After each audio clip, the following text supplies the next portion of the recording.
Ella se plantó frente al millonario y soltó sin titubear: «Quiero los 7 camiones y los pago de contado». Él se rió en su cara, burlándose de la mecánica humilde que no sabía dónde estaba parada. Pero cuando ella abrió el motor, conectó su escáner y empezó a leer números que nadie más se atrevió a revisar. El rostro del empresario cambió por completo. Lo que descubrió en esos Freightliner dejó el lote en silencio absoluto y estaba a punto de destruir un imperio. Suscríbete al canal, compadre querido, y cuéntame aquí abajo, ¿qué camión o máquina te ha dado más batalla en tu vida? Quiero leerte, amigo.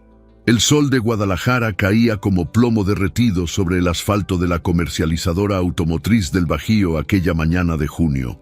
Y Teresa Villaseñor caminaba entre las filas de tractocamiones, estacionados con una carpeta de piel gastada bajo el brazo y los ojos entrenados de quien ha pasado 20 años metiendo las manos en las tripas de máquinas de $150,000. Tenía 42 años, el cabello recogido en una cola de caballo práctica y llevaba un blazer azul marino que había visto mejores tiempos, pero que todavía le daba ese aire de seriedad profesional que necesitaba para lo que venía a hacer ese día. El patio de la comercializadora era enorme, con hileras y más hileras de camiones de carga, desde Kenworth hasta Volvo, desde Peterbilt hasta International, todos relucientes bajo el sol, con sus cromados brillando y sus cabinas impecables, como si acabaran de salir de la agencia, aunque Teresa sabía que la mitad de esos vehículos tenían más kilómetros encima que un corredor de maratones retirado.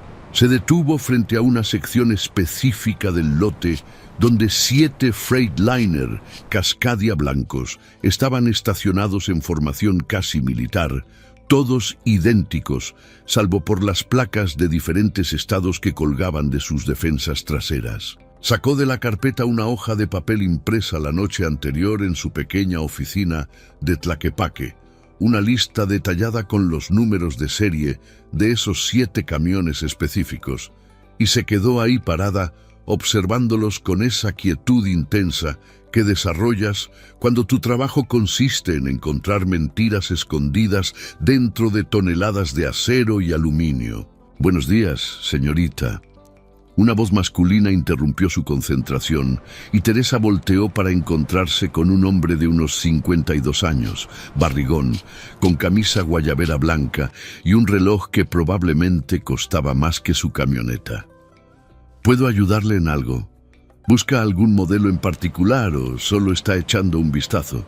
Mauricio Landeros, dueño y señor de aquel imperio de metal y llantas, se acercó con esa sonrisa comercial que todos los vendedores de autos practican frente al espejo, esa mezcla de confianza y amabilidad falsa que dice: «Tengo exactamente lo que necesitas y vas a pagar lo que yo diga». Teresa lo había investigado durante 3 meses.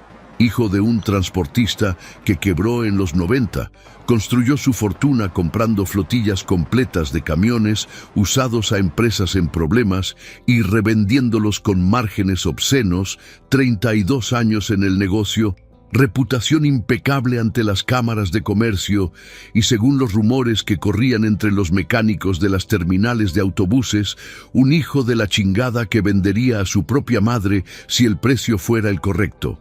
«Buenos días», respondió Teresa con voz tranquila, señalando con la barbilla hacia los 7 Cascadia blancos. «Sí, vengo buscando algo muy específico. Quiero comprar esos 7 Freightliner Cascadia, los blancos que están ahí. Todos. Los 7. Mauricio parpadeó un par de veces como si no hubiera escuchado bien, y luego soltó una carcajada que hizo que otros vendedores y un par de clientes que andaban por el lote voltearan a ver qué era tan gracioso. «¿Los 7?» repitió todavía riéndose. «Señorita, esos camiones cuestan cada uno alrededor de 750,000 pesos. Estamos hablando de más de 5 millones de pesos. No son carritos de supermercado que pueda llevar así nomás». Teresa no cambió su expresión, no sonrió, no se ofendió. Simplemente abrió la carpeta de piel y sacó una hoja doblada que colocó sobre el cofre reluciente del primer Cascadia de la fila. Era una copia de una orden de compra emitida por la Asociación Mexicana de Empresas de Autotransporte, con membrete oficial y todo, autorizando una inversión de hasta 6 millones de pesos para la adquisición de unidades de carga con fines de análisis técnico. El nombre en la orden decía Teresa Villaseñor, perita técnica designada.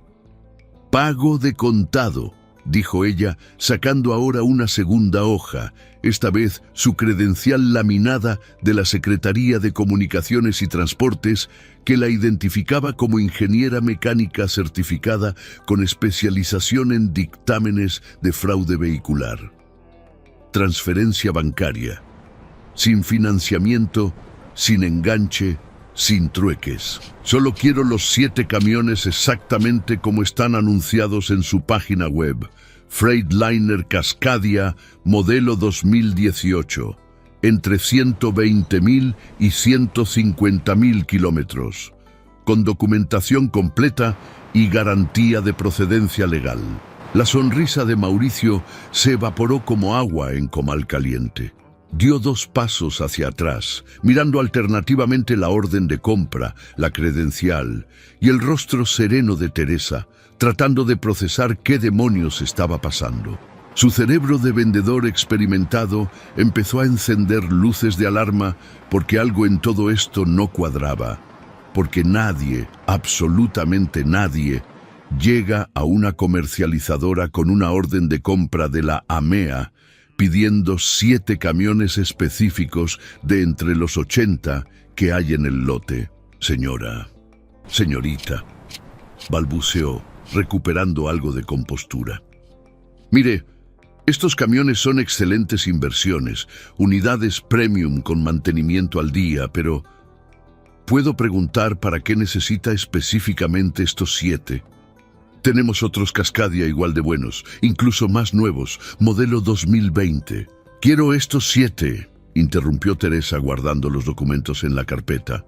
Según su publicación en línea, son modelo 2018 con motor Detroit DD15 de 475 caballos, transmisión automatizada Eaton de 12 velocidades, kilometraje certificado entre 120 y 150.000 kilómetros. ¿Es correcta esa descripción? Mauricio asintió lentamente, sin entender todavía hacia dónde iba esto, pero sintiendo en el estómago esa sensación incómoda que te da cuando sabes que algo está a punto de salir muy mal. Sí, completamente correcta. Son excelentes unidades. Apenas están iniciando su vida útil. Perfecto.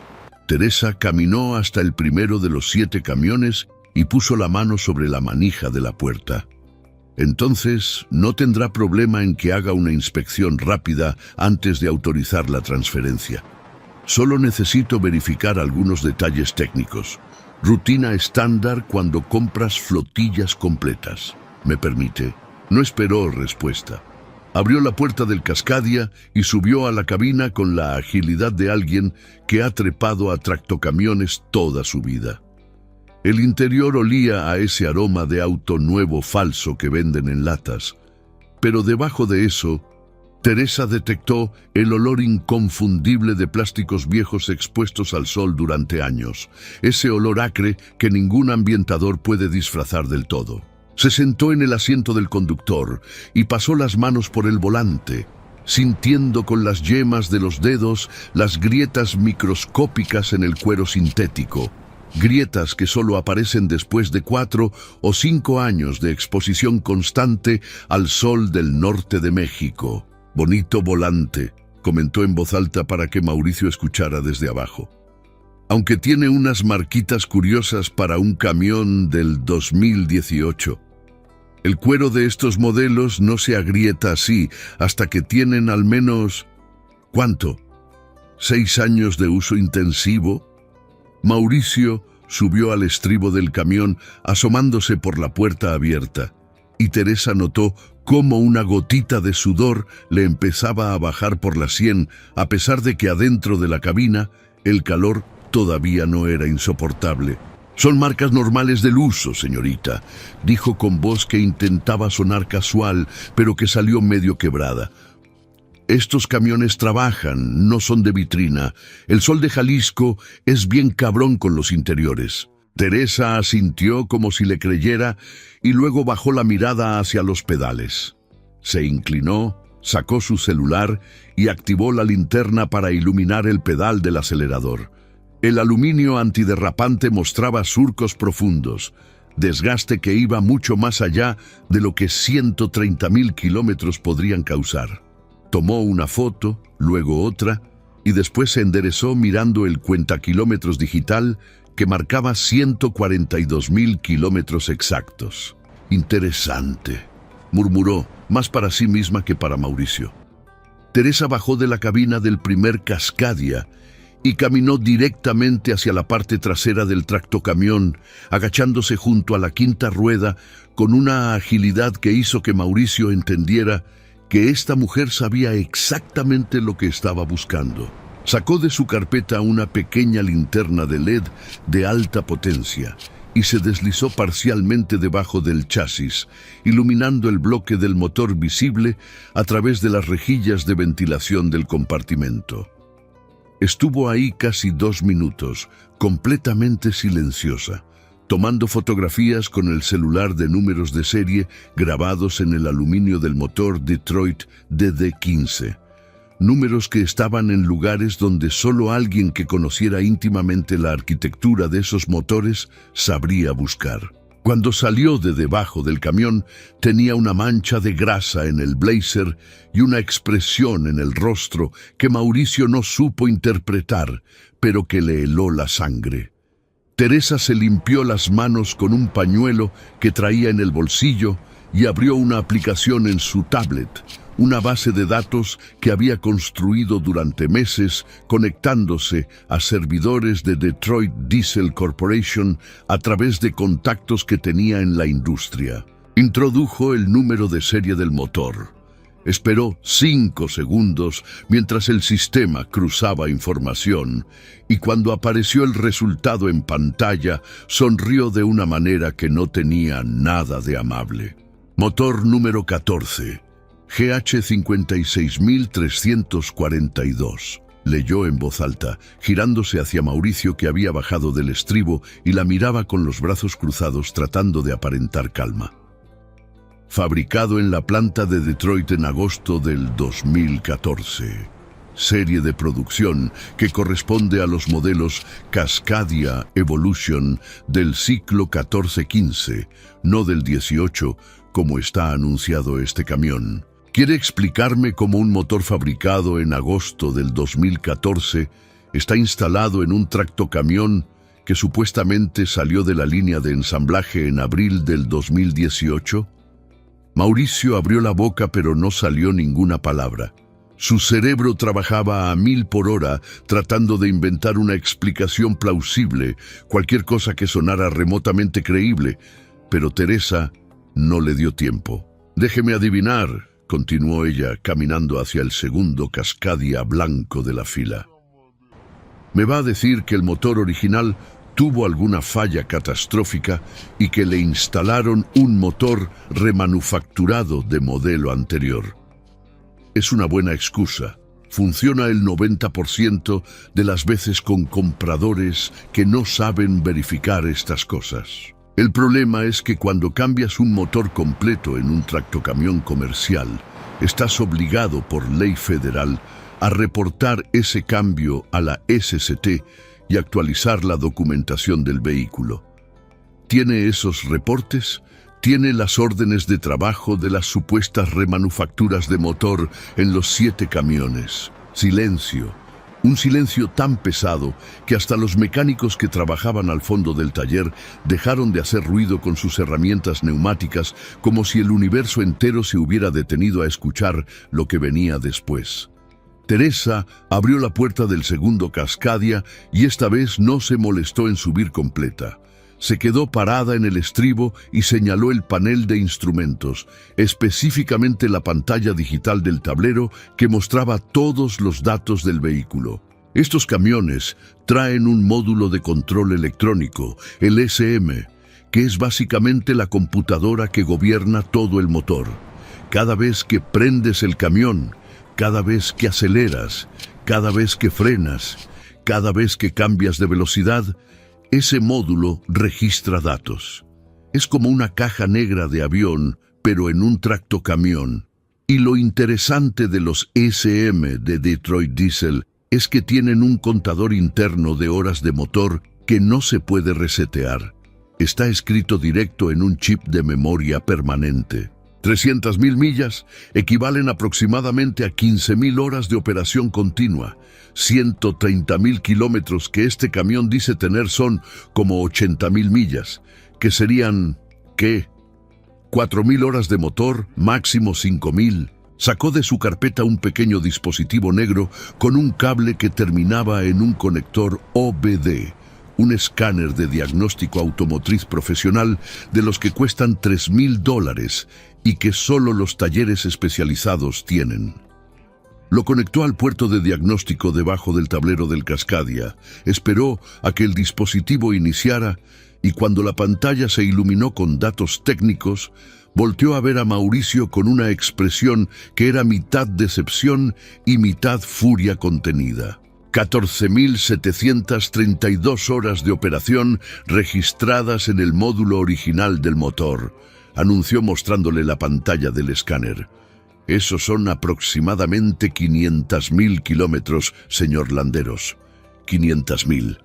No los 142.000 que marca el cuentakilómetros del tablero. ¿Sabe lo que eso significa? Significa que alguien reprogramó el módulo de display para mostrar un kilometraje falso. Pero se le olvidó que el ECM del motor lleva su propio registro interno que no se puede falsificar sin dejar rastros de manipulación en el firmware.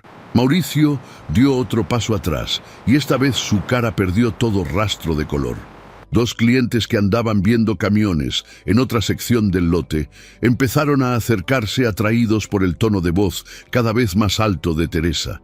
Y un vendedor joven que trabajaba para Mauricio se asomó desde la oficina de ventas con cara de no entender qué demonios estaba pasando. Señorita, mire, intentó hablar Mauricio, pero Teresa levantó una mano cortándolo. Todavía no terminó. Desconectó el escáner, lo guardó en la carpeta y caminó hacia el tercer Cascadia blanco. Esta vez ni siquiera abrió la puerta. Se agachó junto a la defensa delantera del lado del conductor y con la linterna iluminó una pequeña placa metálica remachada al chasis, la placa VIN, el número de identificación vehicular que es como el acta de nacimiento de cualquier vehículo. La placa VIN tiene 17 caracteres, explicó en voz alta, casi como si estuviera dando una clase a los curiosos que ya se habían juntado alrededor. Los primeros 3 identifican el fabricante y el país de origen. Los siguientes 5 son el descriptor del vehículo que indica modelo, tipo de carrocería, sistema de frenos. El 9º dígito es un verificador de seguridad. Y del 10º al 17 llevas el año modelo y el número de serie individual. Este camión tiene placa VIN que dice 1FU6XT19J 053218. El 10º carácter es una JTA, que en el código de Freightliner corresponde al año modelo 2018. Perfecto, ¿verdad? Todo cuadra. Se levantó del suelo, sacudiéndose las rodillas del pantalón y sacó su tablet nuevamente. Abrió una aplicación diferente, un sistema de consulta de la National Highway Traffic Safety Administration de Estados Unidos, que tenía acceso restringido, pero que Teresa había conseguido a través de un contacto en el consulado americano de Guadalajara que le debía un favor enorme. El problema es que yo tengo aquí el historial completo de ese número VIN, continuó, mostrando la pantalla a los presentes. Y según la base de datos federal, el vehículo con ese VIN específico fue declarado pérdida total por una aseguradora de Texas en marzo del 2020 después de un accidente en la carretera 35, donde el tractocamión se salió del camino y quedó tan dañado que lo vendieron como chatarra a un desarmadero de Laredo. O sea que ese camión, que según ustedes está aquí impecable y listo para vender, en realidad está convertido en partes de repuesto regadas por talleres de la frontera. Un murmullo recorrió al pequeño grupo de personas que se había formado. Mauricio quiso decir algo, pero su voz salió como un susurro inaudible. Teresa no había terminado. Lo que tenemos aquí, señaló los 7 Cascadia blancos con un gesto amplio del brazo, no son camiones modelo 2018. Son camiones del 2014 y 2015 que pasaron por un proceso muy sofisticado de recaracterización. Compraron tractocamiones viejos con 500,000 de kilómetros encima, los llevaron a un taller clandestino donde les cambiaron los módulos electrónicos por unidades reprogramadas que muestran kilometrajes falsos. Les pusieron placas VIN falsificadas que corresponden a camiones más nuevos, que fueron destruidos en accidentes en otros estados y que por lo tanto ya no existen físicamente, pero siguen apareciendo en bases de datos como unidades registradas.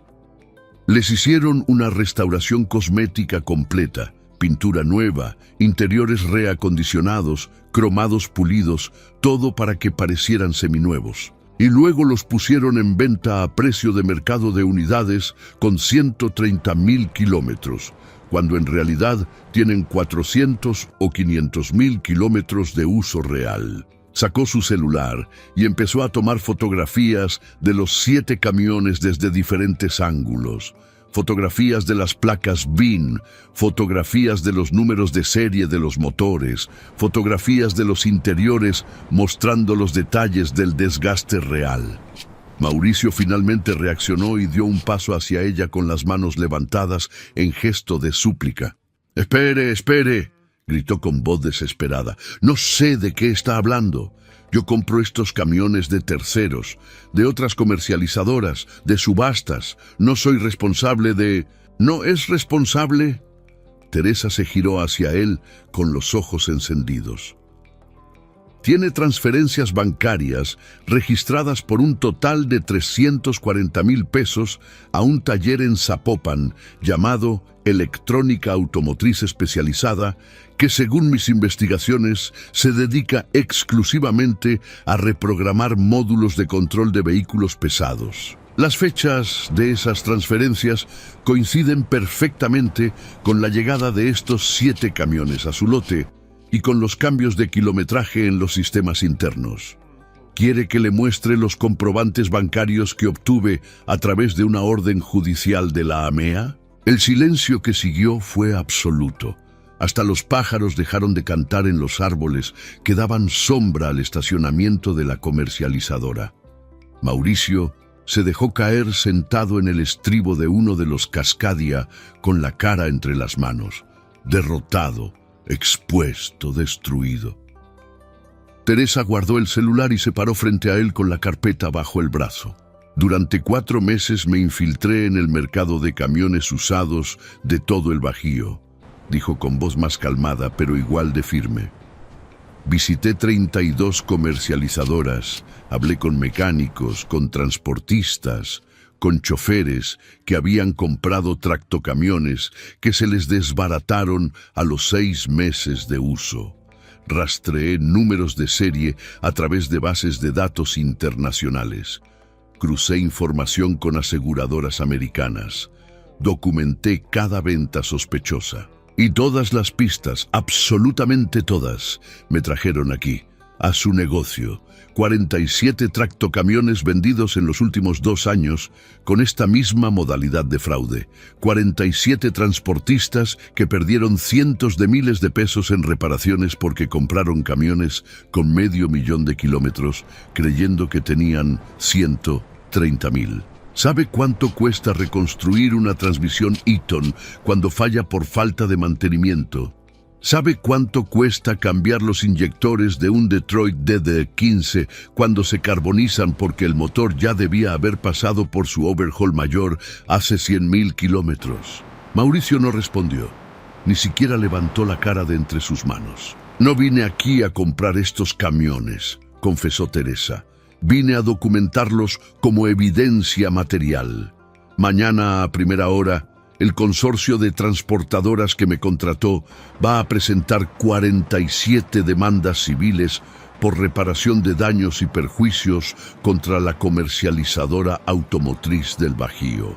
No vamos con la policía, porque la policía tarda años en procesar fraudes comerciales y ustedes tienen abogados caros que alargarían todo hasta que prescriba. Vamos directo a lo civil, a embargar cuentas, a congelar activos, a poner a todos los compradores afectados como testigos en juicios que van a convertir este lugar en noticia nacional. Los otros clientes que andaban en el lote de la comercializadora se habían acercado lo suficiente para escuchar cada palabra que salía de la boca de Teresa. Y uno de ellos, un hombre de unos 60 años con camisa vaquera y botas picudas, dio un paso al frente con la cara roja de coraje contenido. «Yo compré un Volvo aquí, hace 8 meses», dijo con voz temblorosa. «Un BNL del 2019 que este cabrón me juró que tenía 90.000 kilómetros. A los 5 meses se me fundió la transmisión completa en plena carretera rumbo a Monterrey. Perdí una carga de electrodomésticos valorada en 200.000 pesos porque llegué 4 días tarde por culpa de la descompostura. El mecánico que revisó el camión me dijo que esa transmisión tenía desgaste de por lo menos 400.000 kilómetros, pero yo no le creí porque confiaba en la palabra de este hijo de su... «Don Refugio, por favor», interrumpió Mauricio levantándose del estribo con las manos extendidas en gesto de súplica. Eso fue un caso aislado, una falla de fábrica que puede pasar con cualquier vehículo. «¿Falla de fábrica?», gritó el hombre que se llamaba Refugio. «La transmisión tenía los rodamientos internos convertidos en polvo. El mecánico me mostró las piezas.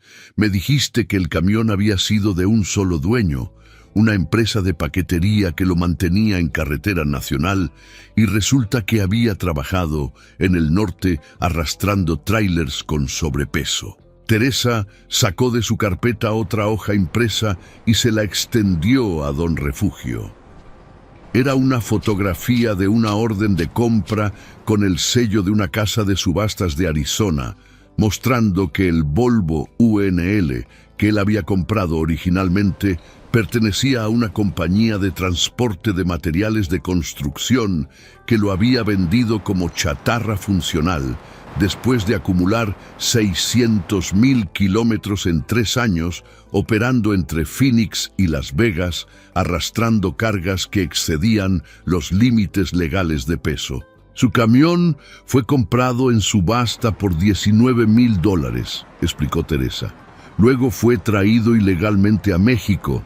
Se le hizo todo el proceso de falsificación de documentos y kilometraje y se lo vendieron en 700.000 pesos, una ganancia del 300% sobre una unidad que ya estaba técnicamente muerta. Don Refugio tomó la hoja con manos temblorosas y sus ojos se llenaron de lágrimas de rabia pura.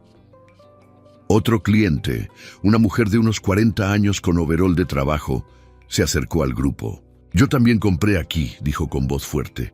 «Un International ProStar hace 1 año. Me costó los ahorros de 10 años trabajando como chofer para otros. El camión se me descompuso 3 veces en 6 meses. Tuve que hipotecar mi casa para pagar las reparaciones y ahora debo más de lo que vale el camión. Mi hijo de 14 años me preguntó la semana pasada por qué ya no tenemos dinero para su escuela y yo no supe qué decirle». Teresa sintió una punzada en el pecho. Esto era exactamente por lo que había aceptado el encargo de la AMEA hace 4 meses. No por el pago, que era bueno pero no extraordinario. Lo había aceptado porque sabía que detrás de cada camión fraudulento había una familia destruida, un transportista independiente que perdía su única fuente de ingresos, trabajadores honestos que confiaban en que un negocio establecido con 30 años de operación no los iba a estafar de esa manera tan descarada. Mauricio intentó retroceder hacia la oficina de ventas, pero Teresa le cortó el paso, parándose frente a él con los brazos cruzados. Ya no había nada de la profesionalidad serena del inicio. Ahora había fuego en sus ojos. ¿Sabe qué es lo más enfermizo de todo esto? Le dijo directamente a la cara, que usted no necesitaba hacer este fraude. Su negocio era próspero, tenía reputación, movía millones de pesos al año en ventas legítimas. Pero no le bastaba, quería más, siempre más. Entonces encontró un taller que le ofrecía hacer magia con los módulos electrónicos y pensó que nadie se iba a dar cuenta. Pensó que los transportistas somos pendejos, que no sabemos distinguir un motor con 100.000 kilómetros de uno con 500.000. Pensó que podía comprar chatarra en Estados Unidos, disfrazarla de seminueva y embolsarse ganancias obscenas, mientras familias enteras se hundían en deudas, pagando reparaciones de transmisiones y motores que nunca debieron fallar tan pronto. Sacó su celular nuevamente y marcó un número. Puso el altavoz para que todos escucharan. Al tercer timbre contestó una voz masculina. Licenciado Torres, soy Teresa Villaseñor. Estoy en la comercializadora automotriz del Bajío con evidencia material confirmada. Los 7 tractocamiones que rastreamos están aquí. Tengo documentación fotográfica completa de números de serie adulterados, módulos reprogramados y el propietario está presente. Puede proceder con las notificaciones legales programadas para mañana. Perfecto, Teresa, respondió la voz del abogado al otro lado de la línea. El juez ya firmó las órdenes de embargo preventivo. Mañana a las 9 de la mañana, un actuario va a llegar a notificar el congelamiento de todas las cuentas bancarias de la empresa y del propietario como medida cautelar mientras se resuelven las 47 demandas. También tenemos órdenes de aseguramiento de los vehículos identificados como evidencia material. Van a llegar grúas de la autoridad. Mauricio emitió un sonido como de animal herido. Se dejó caer de rodillas en el pavimento caliente del estacionamiento con las manos en la cabeza y por primera vez desde que Teresa lo conoció esa mañana, parecía haber entendido realmente en qué problema estaba metido. No era solo una multa administrativa que pudiera pagar con un cheque. No era solo cerrar el negocio y abrir otro con otro nombre. Era su patrimonio personal embargado, sus cuentas congeladas, su reputación destruida en cada cámara de comercio del país y potencialmente años de litigios civiles que lo iban a perseguir hasta que pagara hasta el último centavo de lo que había robado. «Por favor», suplicó con voz quebrada. «Por favor, tiene que haber otra manera. Tengo familia. Tengo empleados que dependen de este negocio. Tengo...» «¿Familia?», interrumpió la mujer del overol con voz llena de veneno. «¿Y yo qué tengo? ¿Y don Refugio qué tiene? ¿Y los otros 45 transportistas que compraron sus camiones chatarra creyendo que eran seminuevos? Ellos no tienen familias, no tienen hijos que alimentar, no tienen deudas que pagar». Teresa cerró la carpeta de piel y la metió bajo el brazo. Se agachó frente a Mauricio, que seguía de rodillas en el suelo. «Yo empecé a trabajar en talleres mecánicos cuando tenía 16 años», le dijo con voz baja pero clara. «Mi padre era transportista. Tenía 2 camiones Kenworth que cuidaba como si fueran sus hijos porque eran nuestra única fuente de ingresos. Cuando yo tenía 18, un comercializador como usted le vendió un Freightliner del 2005 que supuestamente tenía 200.000 kilómetros. Mi padre pagó 450.000 pesos que había ahorrado durante 5 años. A los 3 meses, el motor se fundió completamente en la carretera a Veracruz. No teníamos dinero para repararlo. Mi padre tuvo que vender los 2 Kenworth buenos para pagar la deuda del Freightliner malo. Perdimos todo. Yo tuve que dejar la universidad donde estudiaba ingeniería mecánica y ponerme a trabajar de tiempo completo en talleres para ayudar a mantener a mi familia. Me tomó 10 años terminar la carrera estudiando de noche, mientras trabajaba de día metiendo las manos en motores diésel. Se levantó y sacudió el polvo de sus rodillas.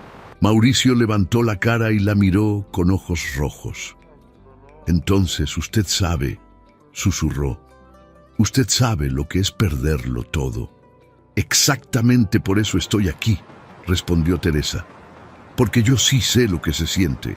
Y por eso mismo no voy a permitir que lo que me pasó a mí le siga pasando a otras familias, mientras tipos como usted se hacen ricos vendiendo mentiras envueltas en pintura nueva y cromados brillantes». Volteó hacia don Refugio y la mujer del overol que seguían ahí parados, junto con otros 3 clientes que habían salido de diferentes partes del lote al escuchar el escándalo. «El licenciado Torres es del bufete que representa al consorcio de transportadoras», les explicó. «Mañana van a notificar oficialmente todas las demandas. Si alguno de ustedes compró un vehículo aquí en los últimos 3 años y tuvo problemas mecánicos serios antes de los 200.000 kilómetros, pueden contactar al bufete y probablemente se sumen al litigio colectivo. Tienen derecho a recuperar su dinero, más daños y perjuicios, más intereses. No va a ser rápido y no va a ser fácil, pero al menos van a tener justicia». Don Refugio se acercó a Teresa y le estrechó la mano con fuerza. «Que Dios la bendiga, muchachita», le dijo con voz entrecortada. «No sabe el infierno que he vivido estos meses pensando que fui yo el pendejo que no supo revisar bien el camión antes de comprarlo. Pensando que era mi culpa por confiar. Gracias por demostrar que no estaba loco, que sí hubo fraude, que no fue mi error». Teresa sintió un nudo en la garganta. Esto era lo que la mantenía despierta hasta las 3 de la mañana revisando bases de datos y cruzando números de serie. No el dinero del pago que recibiría de la AMEA. Era esto: ver la cara de un hombre de 60 años recuperando su dignidad al saber que no había sido su culpa, que había sido víctima de un sistema diseñado específicamente para engañar a gente trabajadora y honesta. Un vendedor joven que trabajaba para Mauricio salió corriendo de la oficina con una caja de cartón llena de sus cosas personales. Otros 2 empleados lo siguieron, las ratas abandonando el barco que se hundía. Mauricio seguía de rodillas en el pavimento, inmóvil, derrotado, viendo cómo su imperio de 3 décadas se desmoronaba en cuestión de 1 hora por culpa de una mujer con una carpeta de piel gastada, y la determinación de acero de quien conocía el dolor de la injusticia en carne propia. Teresa caminó hacia su camioneta que estaba estacionada en la calle, una Ford Lobo del 2012 con 300.000 kilómetros reales en el odómetro y un motor que ella misma mantenía con sus propias manos cada 5.000 kilómetros sin falta.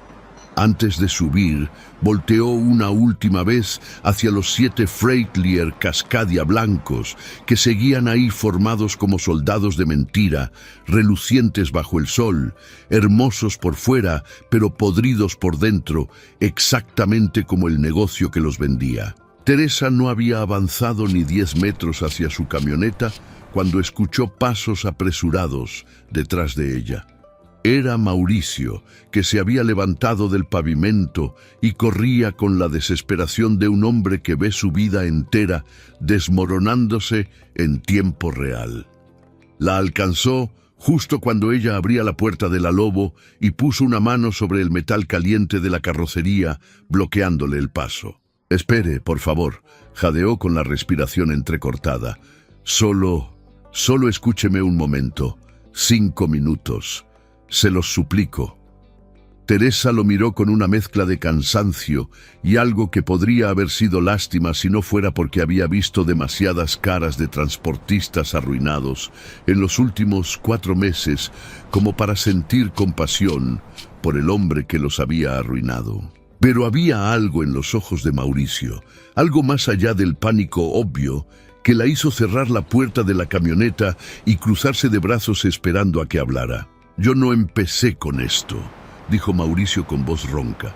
«Hace 3 años mi comercializadora estaba quebrando. La competencia con las agencias que venden camiones nuevos con financiamiento a 20 años nos estaba matando. Los márgenes de ganancia en camiones usados legítimos son miserables, 3 o 4% si tienes suerte. Tenía 20 empleados que dependían de mí, tenía créditos con los bancos que vencían, tenía miedo. Un contacto de Zapopan me ofreció una solución. Me dijo que era algo que todo el mundo hacía, que era normal en la industria, que los compradores nunca se daban cuenta». «¿Y usted le creyó?», interrumpió Teresa sin emoción en la voz. «O más bien, quiso creerle porque le convenía». Mauricio asintió derrotado. Por primera vez desde que lo conoció esa mañana, Teresa vio algo parecido a remordimiento genuino en su rostro, aunque sabía por experiencia que el remordimiento suele llegar solo cuando te atrapan, no cuando estás cometiendo el crimen. «Los primeros 3 camiones que vendí así me atormentaron durante semanas», continuó Mauricio. «No podía dormir pensando en que alguien iba a descubrir el fraude, pero nadie lo descubrió. Los compradores se llevaron sus camiones felices y yo pagué las nóminas de ese mes. Luego vendí otros 5 y luego 10 y después de un tiempo, simplemente dejé de pensar en eso como algo malo. Me convencí de que estaba salvando mi negocio, de que estaba protegiendo los empleos de mis trabajadores, de que al final del día todos salían ganando porque los camiones funcionaban por lo menos 6 meses antes de empezar a fallar». «¡6 meses!», repitió Teresa con una risa amarga. «¿Y después de esos 6 meses qué? Después de que un motor se fundía en plena carretera dejando a un chofer varado con una carga de productos perecederos que se echaban a perder? Después de que una transmisión se desbarataba costándole a una familia sus ahorros de toda una vida? ¿Qué pasaba con ellos?» Yo pensaba que era mala suerte», murmuró Mauricio mirando al suelo. «Que eran fallas mecánicas normales que pasan con cualquier vehículo usado. Me mentí a mí mismo durante 3 años diciéndome que no era mi culpa, que yo solo vendía los camiones, que el mantenimiento era responsabilidad del comprador». Teresa sacudió la cabeza con incredulidad. Había escuchado esta historia antes, no con las mismas palabras, pero sí con la misma estructura moral. El comerciante que justifica el fraude como necesidad económica, que se convence de que sus víctimas de alguna manera merecen ser estafadas por no ser lo suficientemente cuidadosas, que transforma su codicia en supervivencia y su maldad en pragmatismo. ¿Sabe cuántos de esos compradores perdieron sus casas?, preguntó Teresa. ¿Cuántos tuvieron que vender sus otros vehículos buenos para pagar las reparaciones de los vehículos malos que usted les vendió? ¿Cuántos matrimonios se destruyeron por el estrés financiero? ¿Cuántos hijos dejaron de ir a la escuela porque sus padres ya no podían pagar las colegiaturas? No lo sé, admitió Mauricio con voz quebrada. Nunca quise saberlo. Cada vez que alguien regresaba a quejarse de una falla, yo lo mandaba con mis mecánicos que le decían que era desgaste normal, que necesitaba hacer un overhaul, que con 50 o 60 mil pesos de reparación quedaba como nuevo. Y la gente pagaba porque no tenía alternativa, porque necesitaban sus camiones funcionando para poder trabajar. Un carro pasó por la calle levantando una nube de polvo que se quedó flotando en el aire caliente de la tarde. Adentro del lote de la comercializadora, don Refugio y la mujer del overol seguían conversando con otros clientes. probablemente compartiendo sus historias de camiones descompuestos y ahorros perdidos, formando sin saberlo una pequeña comunidad de víctimas unidas por el mismo dolor. ¿Por qué me está contando todo esto?, preguntó Teresa después de un largo silencio. ¿Cree que si me da una explicación triste voy a cambiar de opinión? ¿Cree que voy a llamar al licenciado Torres y decirle que cancele las demandas porque usted tiene remordimientos ahora que lo atraparon? No, respondió Mauricio. Sé que es demasiado tarde para eso. Las demandas van a proceder, los embargos van a llegar, voy a perder el negocio y probablemente mi casa y todo lo que tengo. Lo sé, y parte de mí sabe que me lo merezco. Pero hay algo que necesito que entienda. Levantó la vista y la miró directamente a los ojos por primera vez desde que había empezado a confesar.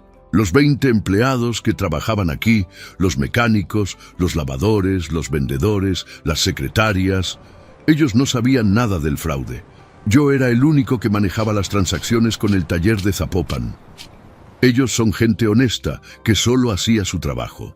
Cuando lleguen los embargos mañana y tenga que cerrar, ellos van a quedar sin empleo, sin indemnización, sin liquidación, sin nada.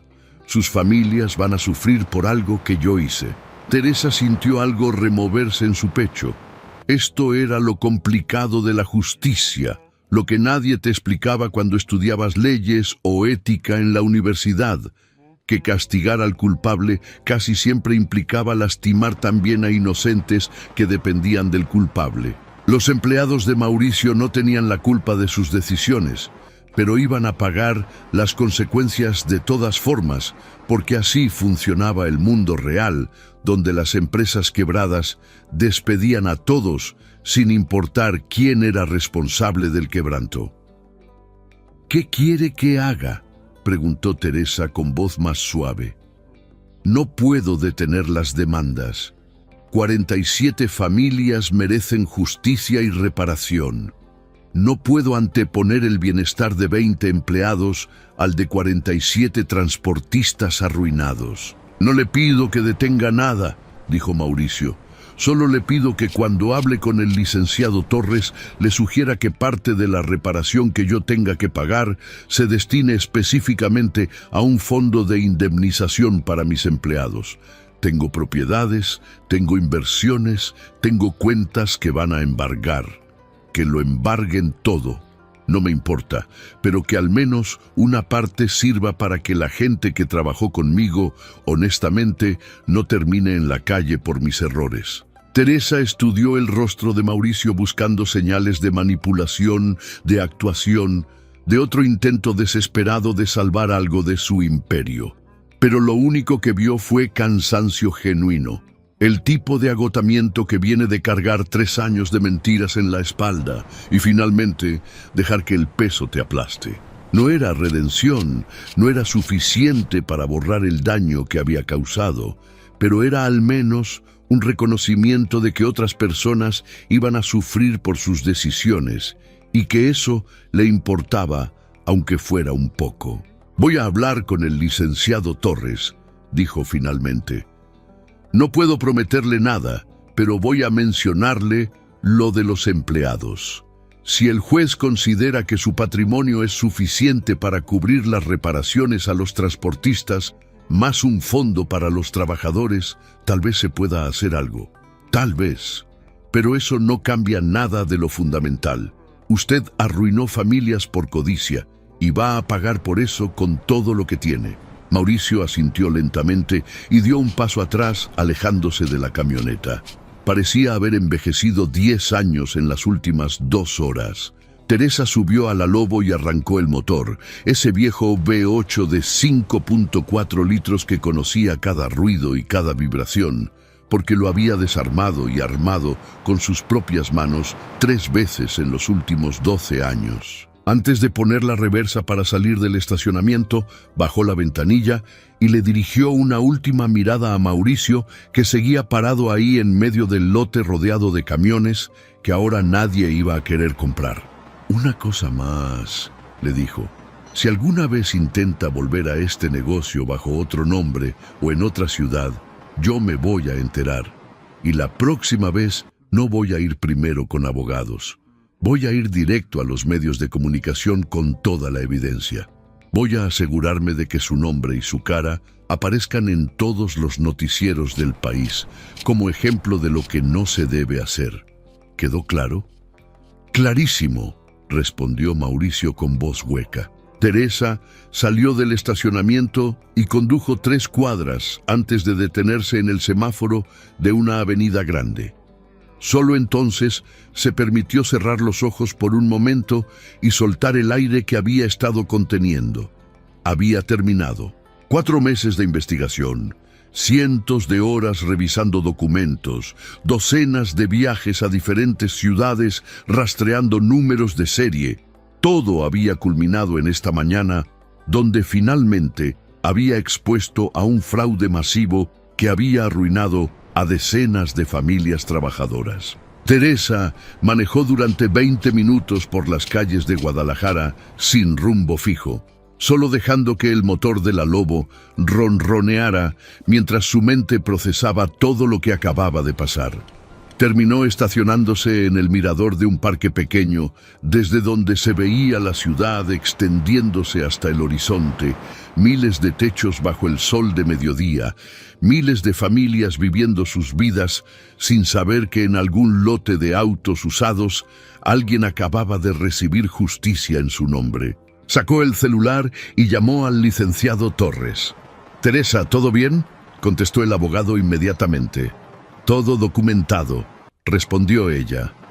«Tengo fotografías de los 7 camiones, números de serie de motores que prueban la adulteración, evidencia de las placas VIN falsificadas y grabaciones de audio de la conversación completa». Mauricio Landeros básicamente confesó todo el esquema cuando lo confronté. «Mañana pueden proceder con las notificaciones sin problema». «Excelente trabajo», dijo Torres con satisfacción evidente en la voz. El juez ya firmó todas las órdenes. A las 9 de la mañana van a llegar los actuarios con las notificaciones de embargo. Para las 10 de la mañana, Landeros no va a poder mover un solo peso de sus cuentas sin autorización judicial. Teresa miró por el parabrisas hacia la ciudad. En algún lugar allá abajo, don Refugio estaba probablemente manejando de regreso a su casa con la esperanza renovada de recuperar algo del dinero que había perdido. La mujer del overol tal vez estaba llamando a su esposo para contarle que finalmente había justicia, que no habían sido pendejos por confiar, que alguien había expuesto la mentira. «Licenciado, hay algo más», dijo Teresa después de una pausa. «Landeros tiene 20 empleados que no tuvieron nada que ver con el fraude. Cuando cierren la comercializadora mañana, toda esa gente va a quedar sin trabajo. Él me pidió que le sugiriera a usted que parte de los activos embargados se destinen a un fondo de indemnización para esos trabajadores». Hubo silencio al otro lado de la línea. Teresa escuchó el sonido de papeles moviéndose, como si Torres estuviera revisando documentos. «Es una solicitud complicada», dijo finalmente el abogado. «La prioridad legal son las reparaciones a los transportistas afectados, pero tendría sentido estructurar las liquidaciones de manera que incluyan pasivos laborales. Si Landeros coopera completamente con las investigaciones, si entrega toda la información sobre el taller de Zapopan que hacía las reprogramaciones, si testifica contra sus cómplices, podríamos argumentar ante el juez que parte del patrimonio embargado se use para cubrir indemnizaciones laborales antes de liquidar los activos. No es caridad, es simplemente seguir el orden legal correcto de prelación de créditos». «Haga lo que pueda», respondió Teresa. «No es que me importe mucho el bienestar de Landeros, pero esos empleados no tienen la culpa de nada». Colgó y se quedó sentada en la camioneta viendo pasar los minutos en el reloj del tablero. Eran las 2 de la tarde. Tenía hambre pero no ganas de comer. Tenía cansancio acumulado de 4 meses de investigación, pero no sueño. Lo que tenía era esa sensación extraña que viene después de completar algo que te consumió por completo. Ese vacío que deja un objetivo cumplido cuando tu vida había girado alrededor de él durante tanto tiempo. Su celular sonó. Era un número que no reconocía, pero contestó de todas formas. «¿Señora Villaseñor?», preguntó una voz masculina joven. «Habla Roberto Maldonado, soy reportero de El Informador. Me acaban de pasar un dato sobre un operativo que va a haber mañana en la comercializadora automotriz del Bajío relacionado con fraude en venta de camiones. ¿Usted podría darme información al respecto?». Teresa sonrió. Las noticias viajaban rápido, especialmente cuando involucraban embargos millonarios y empresarios reconocidos cayendo en desgracia. «Llame al licenciado Ernesto Torres del bufete Torres y Asociados», respondió. «Él es quien maneja el aspecto legal del caso y puede darle todos los detalles oficiales. Yo solo fui la perita técnica que hizo la investigación». «Justamente por eso la llamo a usted», insistió el reportero. «Me interesa el lado humano de la historia, los transportistas afectados, cómo descubrió el fraude, qué la motivó a investigar durante meses. ¿Podríamos hacer una entrevista?». Teresa pensó en su padre, José Villaseñor, que había muerto hace 5 años de un infarto a los 63, después de pasar los últimos 15 años de su vida trabajando en almacenes y bodegas porque nunca pudo recuperarse económicamente de la estafa del Freightliner adulterado que le habían vendido cuando ella tenía 18. Pensó en todas las veces que lo había visto llegar a casa con la espalda adolorida de cargar cajas. Un hombre que había sido transportista independiente con sus propios camiones, reducido a empleado de bodegas por la codicia de un comerciante sin escrúpulos. Pensó en cómo su madre había tenido que vender su máquina de coser y sus joyas de boda para ayudar a pagar deudas, en cómo su hermano menor había dejado la escuela a los 15 para ponerse a trabajar, en cómo ella misma había pasado 10 años estudiando de noche mientras trabajaba de día cubierta de grasa y aceite en talleres mecánicos. «Sí», respondió finalmente, «sí, podemos hacer la entrevista, pero no quiero que se centre en mí. Quiero que se centre en las familias que perdieron todo por confiar en la palabra de un comerciante. Quiero que la gente entienda que cuando compras un camión usado adulterado, no solo pierdes dinero, pierdes tu forma de vida, tu sustento, tu dignidad. Y quiero que otros transportistas aprendan a protegerse». «Perfecto», dijo el reportero con entusiasmo. «Podemos vernos mañana después del operativo. Mañana voy a estar ocupada asegurándome de que todo el proceso legal se ejecute correctamente», respondió Teresa. «Pero el jueves puedo. Le voy a compartir contactos de varios de los transportistas afectados que estoy segura van a querer contar sus historias. Y también le voy a dar un tutorial básico de cómo verificar números de serie de motor y detectar señales de adulteración de odómetros. Si mi historia sirve para que aunque sea una sola persona evite ser estafada, habrá valido la pena». Colgó y arrancó la Lobo. Manejó hacia el sur de la ciudad, hacia Tlaquepaque, hacia su pequeña oficina, que era realmente solo una bodega adaptada con un escritorio, una computadora y paredes cubiertas de diagramas técnicos de motores diésel. Al llegar, abrió el portón corredizo y estacionó la camioneta adentro sintiendo finalmente algo de paz. En el escritorio había 3 carpetas más esperándola. Otros casos de fraude automotriz que la AMEA le había asignado.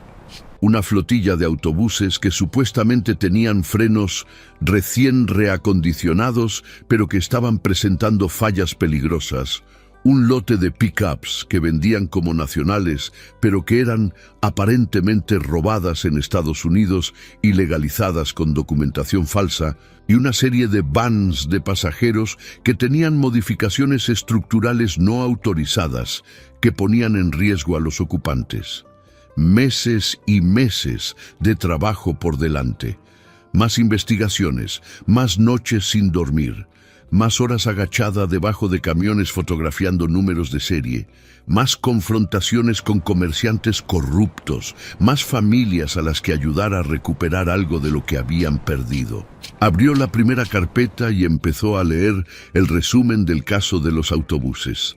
23 unidades de transporte público que operaban rutas escolares y que en los últimos 6 meses habían tenido 12 incidentes de falla de frenos, incluyendo uno donde un autobús lleno de niños casi se desbarranca en una carretera de montaña. El sistema de frenos había sido supuestamente renovado completo apenas un año atrás por un taller certificado que cobraba precios premium y que garantizaba calidad europea en todas sus reparaciones. Teresa sintió esa chispa familiar encendiéndose en su pecho, esa mezcla de indignación y determinación que la había impulsado a convertirse en lo que era. No solo una mecánica, no solo una perita técnica, sino una cazadora de mentiras que usaba su conocimiento de máquinas para exponer a los que se aprovechaban de la ignorancia técnica de gente trabajadora y honesta.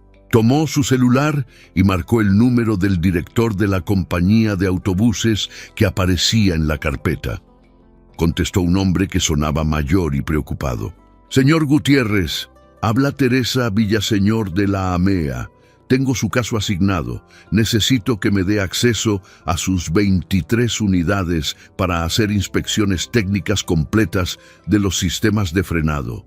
Va a tomar aproximadamente una semana revisar todo y probablemente voy a necesitar desmontar componentes para verificar si son piezas originales o refacciones pirata. ¿Tiene espacio en su patio para que estacione mi taller móvil?» La voz del otro lado se quebró un poco de puro alivio. «Señora, puede venir cuando quiera y quedarse el tiempo que necesite. Solo dígame que va a encontrar qué está pasando con mis autobuses. Tengo 300 niños que dependen de esas unidades para llegar a la escuela todos los días. No puedo dormir pensando en que alguno de esos autobuses va a fallar con los chavitos adentro. Voy a encontrar qué pasa», prometió Teresa con voz firme. «Y si hay fraude, si alguien les vendió refacciones falsas o hizo trabajos a medias cobrando como si fueran completos, lo voy a exponer. Así como hice hoy con la comercializadora automotriz del Bajío». «¿Usted es la que descubrió lo de Landeros?», preguntó el señor Gutiérrez con sorpresa. «Ya está corriendo el rumor por todos los grupos de transportistas. Dicen que una mujer mecánica lo exhibió con pruebas de que vendía camiones con el kilometraje alterado».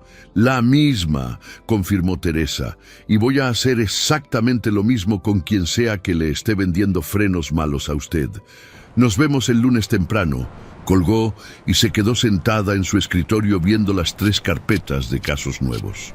El sol de la tarde entraba por la ventana sucia de la bodega, iluminando partículas de polvo suspendidas en el aire, y Teresa pensó en su padre, en Don Refugio, en la mujer del overol, en los 47 transportistas que recuperarían al menos parte de lo que habían perdido gracias a meses de trabajo que nadie veía hasta que finalmente exponías al culpable. No era un trabajo glamoroso, no pagaba fortunas, no te hacía famosa ni te daba reconocimiento más allá de un círculo pequeño de gente que entendía el valor de lo que hacías. Pero cada vez que documentabas un fraude, cada vez que exponías a un corrupto, cada vez que ayudabas a una familia a recuperar su dignidad, sentías que tu padre estaría orgulloso allá donde estuviera, sabiendo que su hija había convertido el dolor